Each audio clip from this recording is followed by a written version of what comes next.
ഹരേ കൃഷ്ണ. നമ്മൾ ഇന്ന് ഇടവം 1-ാം തീയതിയാണ്. 1-ാം തീയതിയൊക്കെ നമ്മൾ ക്ഷേത്ര ദർശനം നടത്താറുണ്ട്. അപ്പോൾ നമ്മൾ ക്ഷേത്രം എന്ന് പറയുന്ന ഈ ഒരു ശരീരം തന്നെയാണ് ക്ഷേത്രം.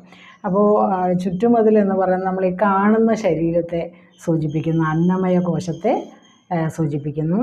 പിന്നെ പ്രദക്ഷിണ വഴി എന്ന് പറയുന്നത് പ്രാണൻ്റെ ചലനത്തെ കാണിക്കുന്നു, പ്രാണമയ കോശം ത്തെ സൂചിപ്പിക്കുന്നു. പിന്നെ അകത്തേക്ക് കയറുമ്പോൾ വിളക്കുമാടം അനേകം ചിന്തകളെ സൂചിപ്പിക്കുന്നു. ഓരോ വിളക്കും ഓരോ ചിന്തകളാണ്.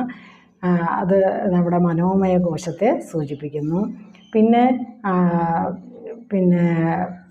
മുഖമണ്ഡപം അത് വിജ്ഞാനമയ കോശത്തെ കാണിക്കുന്നു, നമ്മുടെ ബുദ്ധിയുടെ പ്രതീകമാണ്. പിന്നെ അകത്ത് ശ്രീകോവിലിനകത്താണ് ഭഗവാന്റെ വിഗ്രഹമുള്ളത്.